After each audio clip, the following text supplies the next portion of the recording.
Hello, everybody. Thank you very much. It's such a pleasure for me to be here. Thank you, Christian, for your amazing invitation.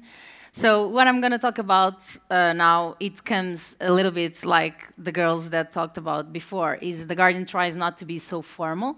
So we try to be fun. We try to talk directly to our users, put them in the center of attention, and build experience around them. So I'm going to show you some of my favorite projects, because I just have 45 minutes. I'm going to try to show you lots of things. So starting by welcoming you to our newsroom. This is The Guardian, and I'm very happy. It's like an open, very light, bright environment with open, not open, they are closed, but like windows all over, open space. Everybody talks and works together. It's very, very informal. So I'm very lucky to have this building. So straight to the point. This is the first and main core thing that I'm focused on my work. I've been working just for 3 years at The Guardian, and being a swimmer on my background, I feel like a team and teams playing together is an important part. And by playing within the team and not being individualists, we can achieve much better results. So I joined The Guardian as an interactive, oops, something went wrong here, but I tell you, the pink one, it's interactive developers. The blue one, I don't know what happened here, but this happens. Narrative and design, and this is data and journalists. So we try to sit in the center. So we do not work, just journalists come up with the story and they do the visuals and they do everything. No, not even the designers. So we have usually stories coming from journalists, most likely, not always, but most likely. The journalist comes to us and they say, I have this bunch of data. What story can we tell? And how can we tell? And which story can we tell with all this data? Because there are so many stories that can be told. Then we have the designers, the developers, and the journalists working together in order to come up with a solution, which, if we have different approaches, different visions from people with different backgrounds and skills, the outcome can be much better. So it's all about team. Then they bring us the data. Usually data comes in a box, usually in PDFs. In the government of UK, we have access to data, so it's an open data society trying to be more open and more open. There's lots of rules to request data if you are a journalist. For instance, you can request upon mail with all the parts and the description, the data that you want, and they have 21 working days to deliver. And usually, journalists are very hard on it, so if the time passes, they can put them in trial, etc. So usually, when we request data, we have the data to us. And any user can go to the website of the government of UK and get the data about, for instance, the cuts. The cuts on the budget is every year, it's a subject which people get very mad about it because it touches you. It's your money, it's your taxes, it's less money for your pension, less money for your kids. So it's something that touches us so deeply, so everybody gets very furious about it, especially if they're taking off money from you. So the access to information is there, it's clear. You can just come here, download a PDF, and you have all the information. But what's the role of a newspaper here? So if you are not a data specialist or a data analyst, these PDFs are going to be a bunch of numbers that will not tell you any story. You just get information about which departments have more cuts than others, but that's it. You don't engage. Most likely, you're not going to share these PDFs on Facebook. You're not going to improve your comments and your talks with your friends about this. So The Guardian has to come up with a story. How can we tell this data in a compelling story? And as you know, we still print, although The Guardian is printing less and less and less. As you know, or maybe you don't know, but The Guardian attitude is digital first. We want to be digital first. We want to focus. The future is digital. And because people are buying less and less paper, we have to be digital and stronger. And now, actually, lately, we became mobile first. So not only digital, but mobile, because beginning of this year, we had around 30% of our audience was coming from mobile. We expect by the end of 2013 that number to be 50%. And in 2 years, maybe 80%, we don't know, but we believe mobile is going very fast, as we saw in the previous talk. So coming back to the story, The Guardian published this in a double spread in print which is called the Atlas of Budget, of public spending. So this was very popular. If there are some infographic experts in the audience, you can say, yeah, but circles are not so perceptible as bar charts, for instance. If you put lots of bar charts, the brain can detect much easier the difference in length, in fatness, etc. So the circles are not the most effective in representing size. But the choice here was, this graphic was spread out in the internet and Facebook, everywhere, like widely, widely, widely. Even the government print out these very, very huge poster and they hang out in their walls so they can have a perception of how they cut how they separate the budget and the cuts where they took place. So this was very effective. Even the people that produce this data use this. So this was led by Michael Robinson, our amazing art director. And it was a choice that was like, okay, we can choose to be very analytical, go with bar charts, everybody will have an absolutely understanding of the differences, or we can take a bit of a static approach, make it super shareable, and you still get the idea that this one has bigger budget than this one, and this is separated by different parts of the budget. So this was the possibilities that printed allow us, and we are very, very happy with this result. We actually won lots of awards on data visualization, and you have bigger level of knowledge, then smaller, and then even smaller and smaller and smaller. So you can actually have the whole picture, compare all the departments, but you lost a bit the depth. You want to go in depth in a department, you don't have that here in print. So when we go to digital, and it's amazing to have a paper that is both print and digital, because you can have different things and different approaches. Taking the same principle, we created this interactive, I don't know, this is showing a bit rough, I'm sorry, but basically it's the same approach, and you can get inside each department and fold and fold and fold. And what the digital allows you here, it's go in depth in the information. So here, there's pros and cons on digital and on print. In the print, you had the overall view. Here, you have an in-depth view, and you lost the whole picture. So we cannot say one is the best, then better than the other. They have different parts that work best. So people kept on talking. This was a very, very commented issue. Usually, The Guardian prints out or online, makes an article with a graphic, infographic, or a picture. It's an article about something, and then the most important and interesting thing is usually the comment thread. So we open the comments, we allow everybody to talk bad, talk good, just talk, conversate, make a conversation, get to know the issue. So we try to give tools for people to get, to learn the issue so they can talk about it. So we try to build something else, so a game, and it's something that is very widely used or starting to be in use. It's a way to engage users, putting them in the center of the action, and in a funny way, allow them to explore an interface. So this is exactly the same concept. This has no sound. And this is, it's the same. It's separated by departments. We try to use these Guardian colors to make it more aesthetically appealing. And then you go into a department and you have a totally understanding what you're going to cut. Because if you want to talk bad about Osborne, just, okay, be Osborne. Do the cuts yourself. How would you do it? And then we separate by departments the same way we did in the print, but here you can actually read them and interact with them. And then we allow you to see what the result of your cut. So if you would be the president, you would cut it like this, and actually you can share with the friends and say, look, I did such a better job than Osborne, and this is my name. I'm going to share this on Facebook. I'm going to invite my friends to come to my cuts, because I'm the rocking of the cuts.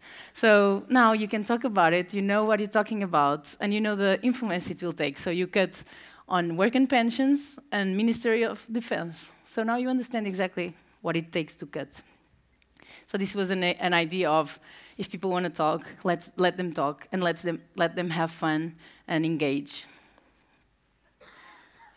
Talking again about social media, you just have an amazing talk before me. I loved it, about social media, and The Guardian actually was shown as a bad example, because we didn't use so much images. I think we are trying to learn as well. how to work on social media. For instance, when Facebook launched the possibility of having a newspaper app inside Facebook, The Guardian was one of the first ones. And we reached like millions more of users. And usually our audience would begin from 35, 40 upwards. We reach audiences of 24 years old. And an enormous number of people started to read The Guardian occasionally. So it was amazing, because now we had audience much, much younger. So we have to rethink our content, because our reach is getting somewhere else that we didn't expect. It was an amazing surprise, but we are learning with it, so still improving. So I'm going to talk about this amazing project. All these projects I'm saying is amazing because I love The Guardian, I love my team, and I love the project, so I'm obsessed about it, sorry. The English riots, I am Portuguese, and in Portugal we don't have much riots, and it's quite peaceful. But when I was living in England, I was in the office, and then people start going in the streets, they start talking on BlackBerry, communicating, let's do this, let's do that, let's put fire, and they start putting fires in cars, in buildings, like in the big sunny building, and then in shops like Mill Selfridge, and then they would go in and they steal clothes, but very cheap clothes. So it was a bit insane thing. We didn't know why it happened. People would go inside the shop to steal candy, and it was really insane, and nobody knew why people were rioting. What happened was, during 3 days, which were more or less the time span of the events, people were tweeting like crazy. So I was at the office, and suddenly I heard, and I thought, okay, London is pretty safe, I feel safe.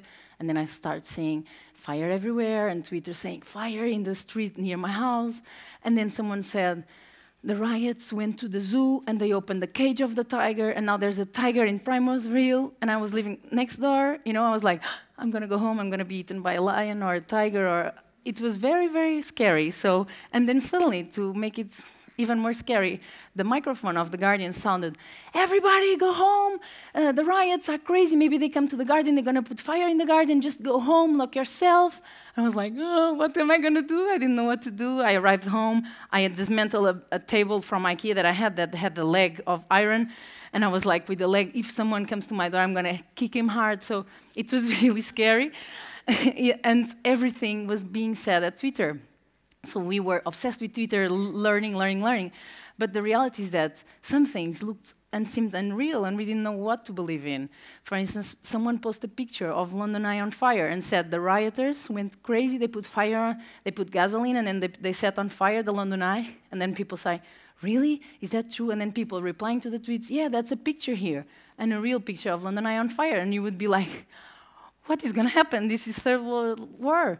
It was really, really frightening. So Paul Lewis, which is one of our social media special projects, journalist, he's involved in lots of things social, and he was trying to be the middleman that filtered, so the tweets would come and he would filter and say what's reality, what's not. He would try to investigate the facts in order to inform people, because The Guardian could not just be a channel retweeting all the tweets, because most of them we didn't believe they were actually true. So, but imagine, we had like 2.6 million tweets. It was very hard for one man to put this show running, so we tried to crowdsource.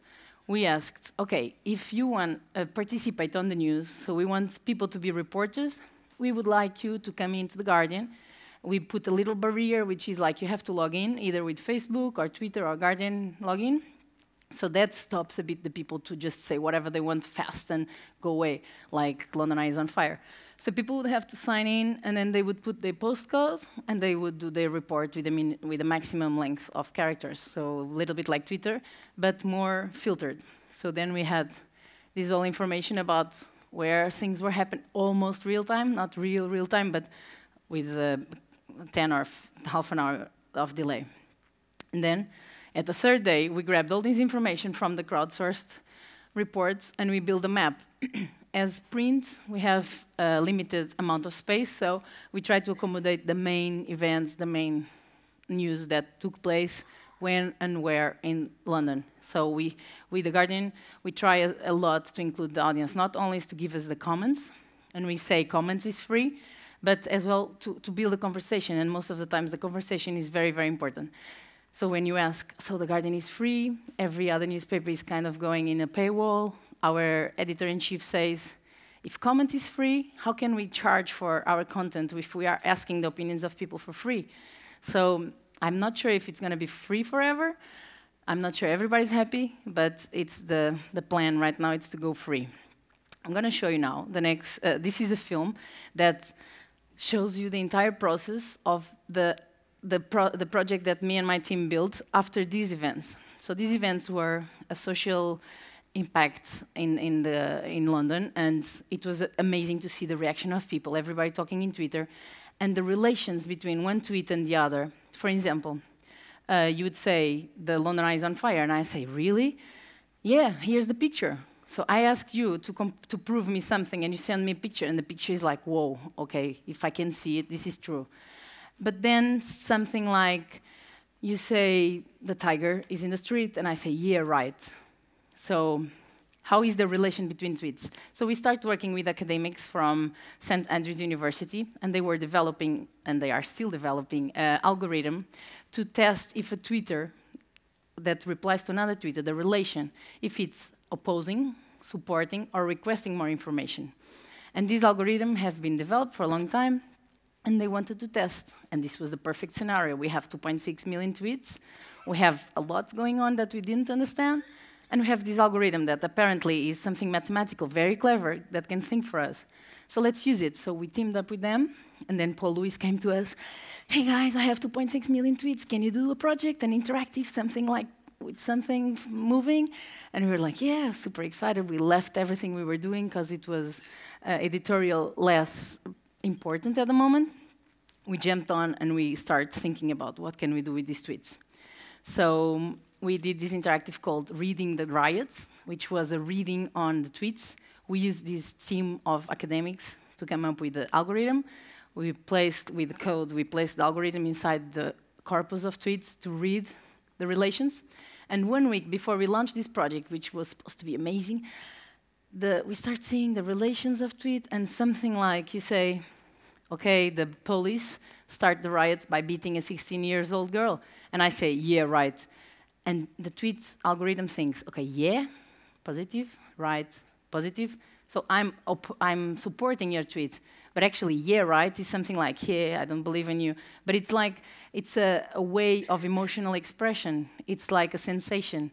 It's irony. And the algorithm could not feel irony. He was not taught to understand irony. So 1 week before we launched, everything was wrong. Something like, yeah, right, would say that I'm totally supporting you, but it was not the case. It was actually the opposite. So in 1 week, poor academics, they had to go one by one to check if the tweet was true or false. Poor things. I don't want to be in their shoes. They didn't sleep. But at the end, the project was launched. The algorithm became a bit more ironic, I would suppose. And we got the result. I'm going to show you the film. And actually, my boss, my former boss, which is in the picture, he has a mustache like D'Artagnan. He was hired by New York Times, and Aaron, that is in the crowd, he hired him. So I'm very sorry to have left my little Alistair. He's not so little, he's quite big. But he's amazing, and he was the one starting the Guardian Interactive team by being himself a lead developer. He was in the beginning leading in Flash, and then he was always going to the design team. This is just to explain to you how the interactive team was born. He was always going to the design team asking, okay, I need some designs because I need to code to tell this story. And the designer's like, oh man, I have so much to do. Okay, please, please, please. He had like beg for designers to help him. And he's such a nice character, but sometimes people don't have time. So in that moment, actually, thank God, I was around trying to get in, and I got an interview with him, and he asked my skills, and I was a graphic designer, and I could do exactly what he wanted. So he said, okay, let's do it. I arrived to The Guardian first month, and he said, okay, let's go. You sit here, you design, I code, one-on-one. It was perfect. It was 1 month, one-on-one. Our first project was to do the data visualization of the WikiLeaks.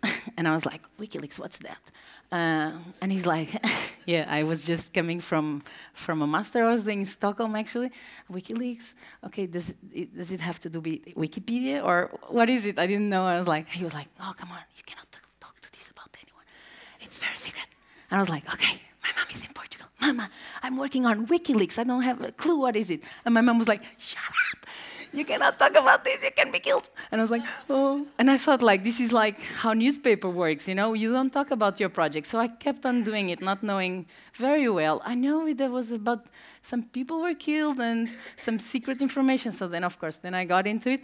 But then we did the project, and that's how we started the interactive team. At the end, they invited me to stay, and we hired more developers, and a journalist, and more developers.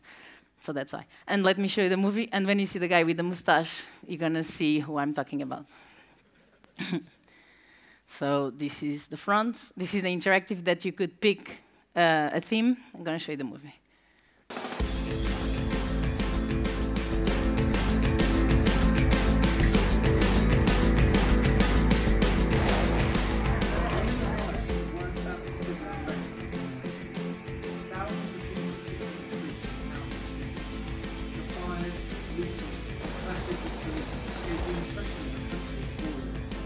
One big tenet of this project was to look at social media, and particularly Twitter.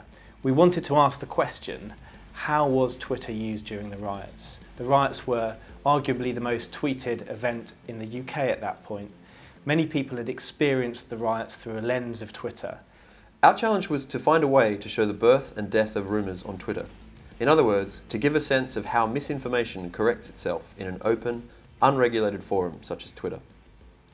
The result is one of the most ambitious pieces we have ever built, both in terms of data analysis and dynamic graphics. Our source material was a corpus of 2.6 million tweets provided by Twitter, which related to the riots by virtue of a series of hashtags. We identified 7 key rumours, ranging from the frivolous, that army tanks had been deployed in the City of London, to the more sobering, that the Tottenham riots began with the police beating a 16-year-old girl. The key inspiration was actually fluorescent microscopy, which is a scientific method that helps us to understand cellular phenomenon, puts things under a microscope, colours them either red or green to show you how they change over time. We decided to show tweets as circles grouped into larger circles. Each larger circle contained a set of tweets that were all retweets of a given tweet, effectively votes in favour of or against a particular rumour. The sizes of the circles varied according to how many followers the author had. With help from an interdisciplinary team of researchers at the universities of Manchester, St Andrews and Leicester, we distilled the overall corpus down to a series of subsets related to each rumour. One of the technical challenges that we had to overcome was to analyze the relationships between different tweets, which ones were retweets of earlier ones. And that involves a number of different comparisons to be made between these tweets. Because it's 2.5 million, that is quite a significant number. Each tweet was then independently coded by 3 sociology PhD students in order to establish whether it supported, opposed, queried or commented on a rumour. The animated graphics are produced using web standards, which means they work across many devices in multiple browsers. A graph of tweet volume over time, for instance, is drawn in SVG or VML, depending on browser capability. Finally, the life of each rumour is accompanied by a series of editorially curated panels, which add context to what might otherwise be an abstract journey. Last year I was given the opportunity to assemble a small team of designers, developers and journalists to build or produce interactive news content. This project was really the perfect chance to put those skills together to find stories in complex data and to turn all that around on news deadlines. This was our team. Now we are missing some people. So I have to be quick because I'm spending a lot of time, I'm sorry. I'm going to tell you about the same old story said again and trying to be more engaging again. So for example, travel story, it's a story that we heard since we know how to read news. We explore, we investigate about places we want to go, or actually we just get curious about certain places and we get information. So again, being open, The Guardian uses a lot of local tourists or local reporters from all around the world that reports on specific and interesting points in their places that they know better than us. And these are data points again.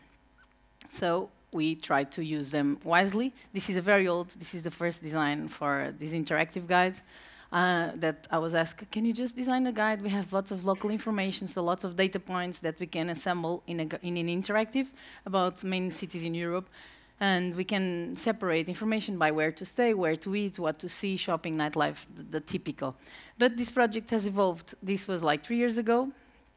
We started, and we start thinking, okay, then we can go mobile, we can go tablet, we can do an entire series, an app. That never happened, but it would be a nice idea to have an app of the different cities.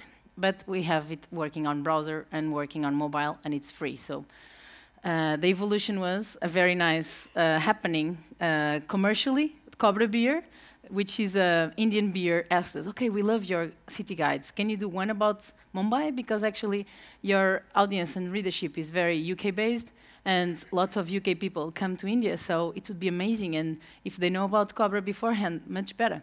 So we evolved the city guides. We tried to create more editorial content, not only text, as pictures, video, interviews. Now you're going to see an interview.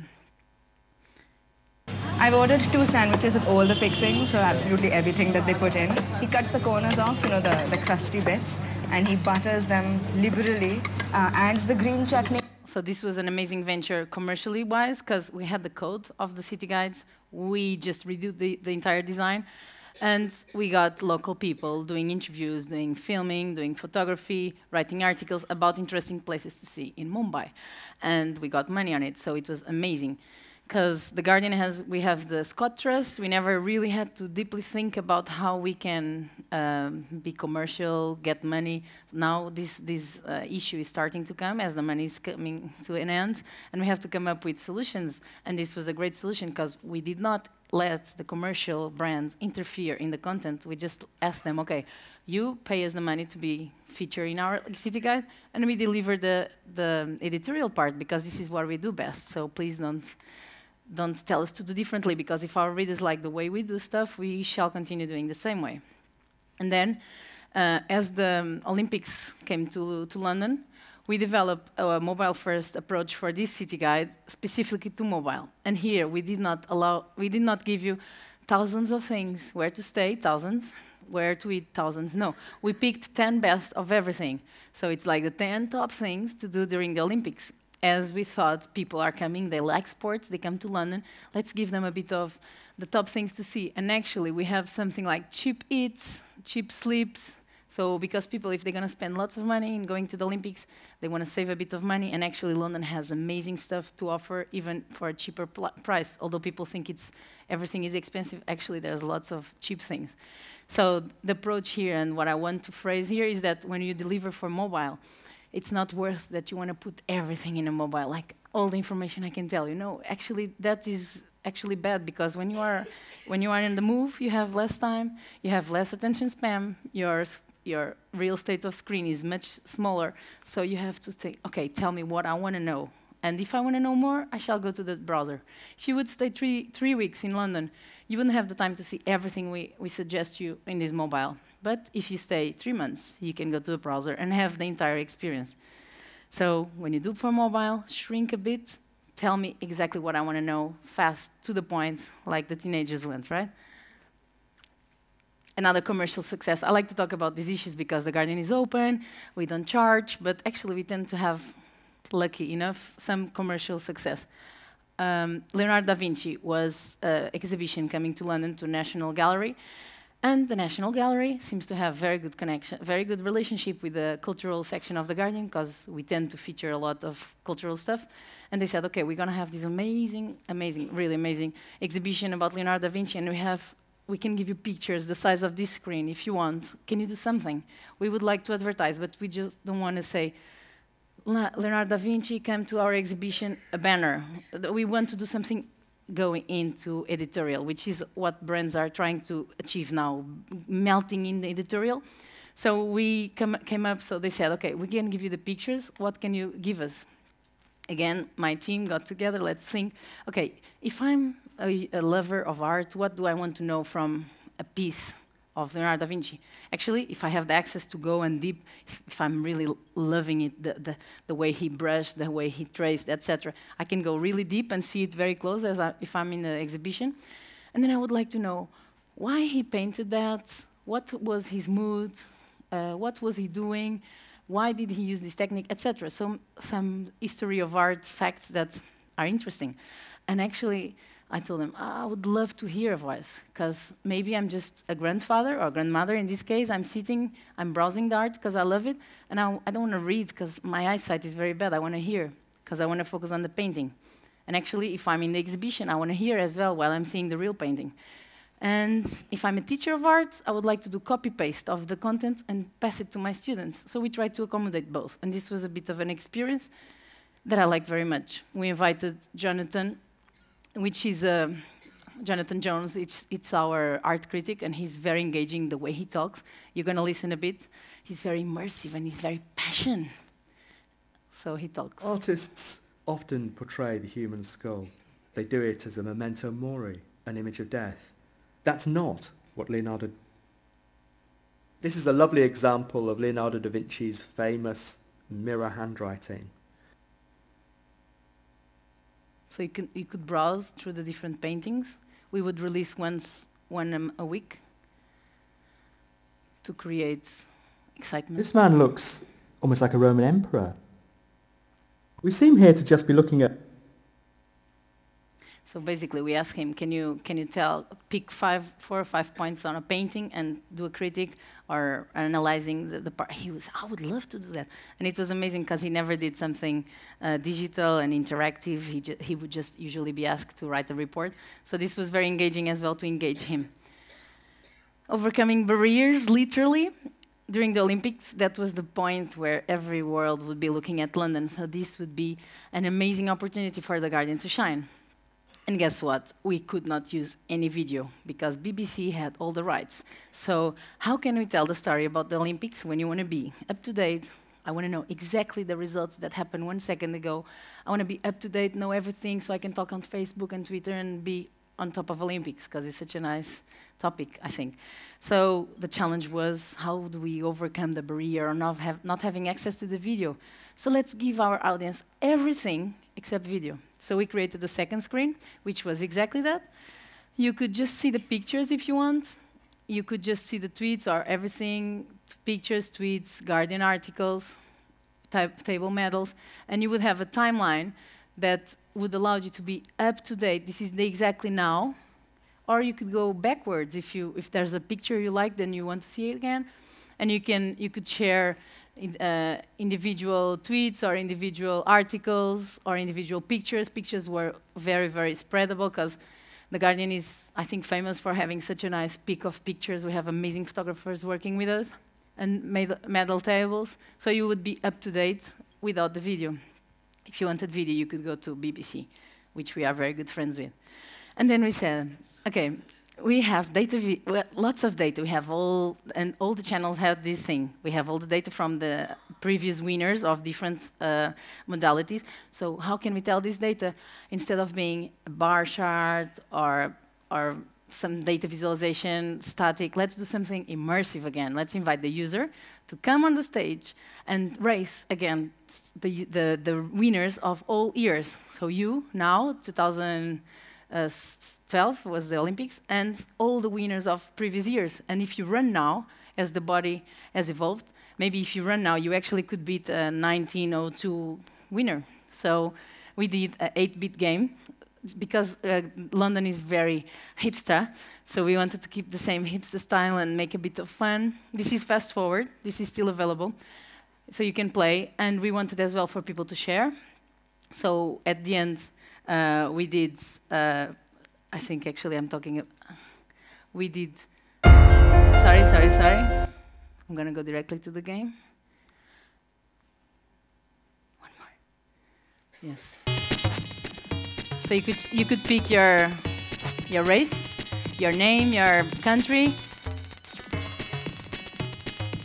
This is fast forward, but you put your time. But if you cheat, this is impossible for you. So, and because we didn't have any commercial, we didn't have any people wanting to sponsor us. This was a bit last minute, and we said your name here. And if people wanted to sponsor, they could call us directly.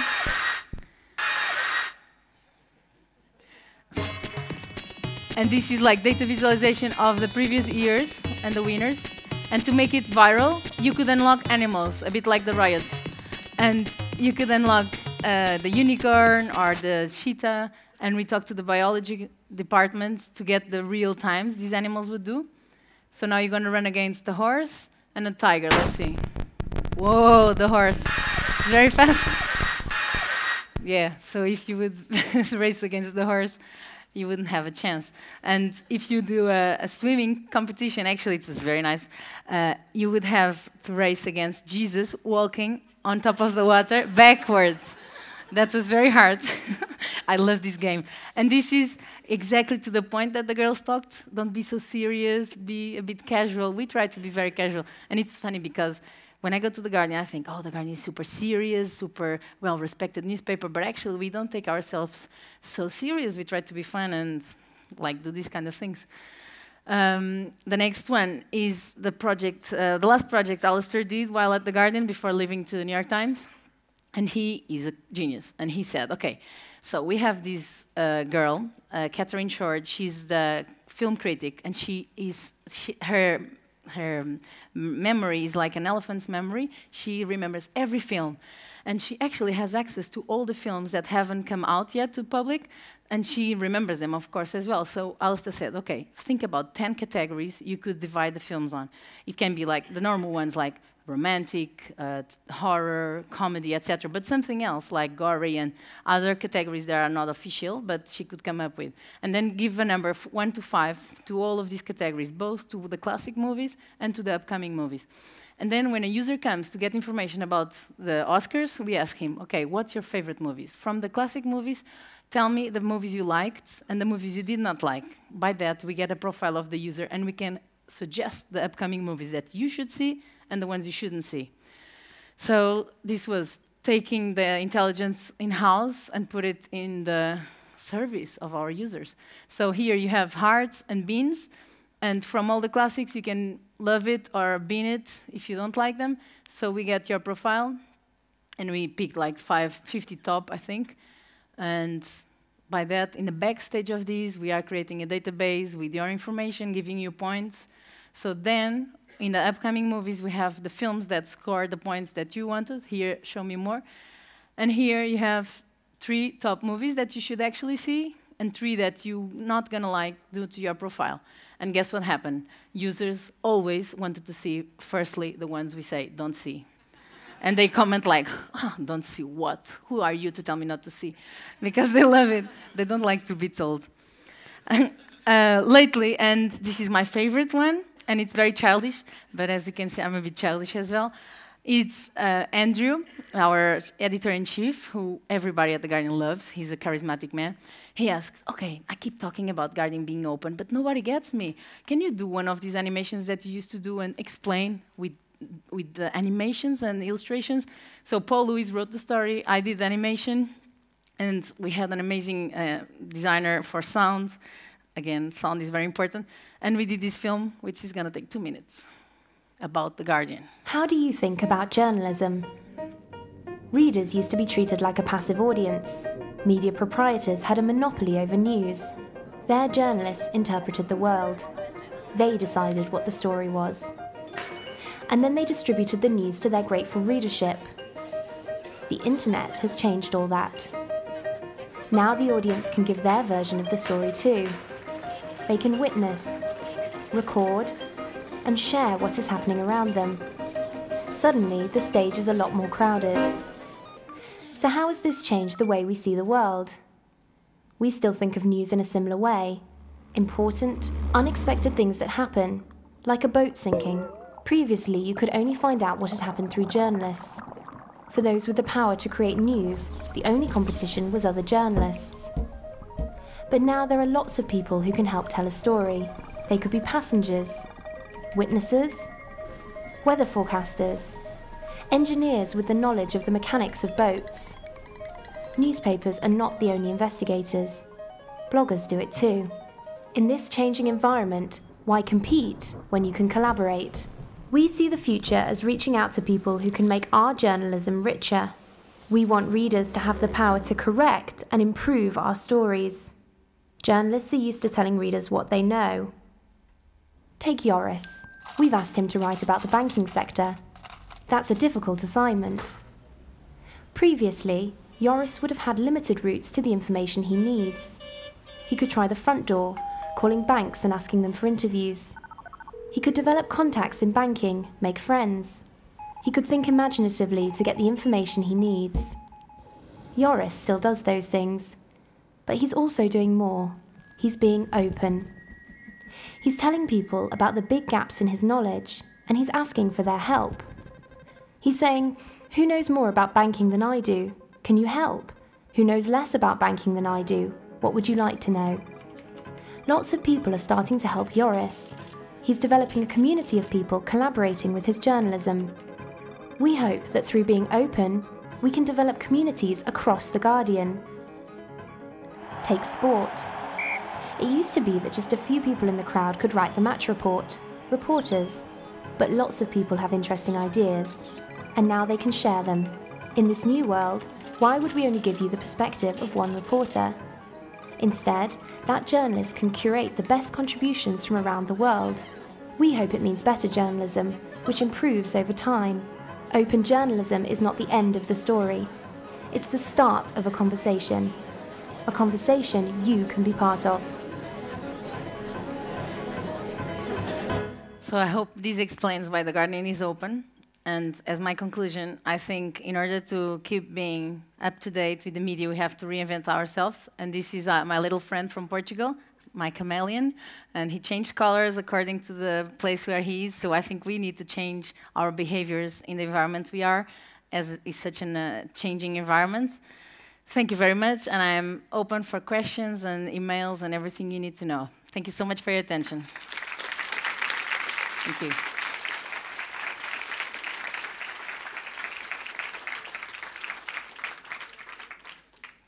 Just as a curiosity, during this year, I'm an ICFJ Night Fellowship, working with different newsrooms in Latin America.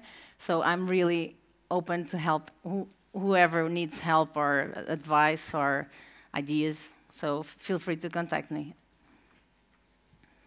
Any questions? If you have a question, just shout, because I cannot see anything. Okay. Otherwise, come talking to me later, because I think we need to leave the room to the next speaker. Thank you very much for your attention.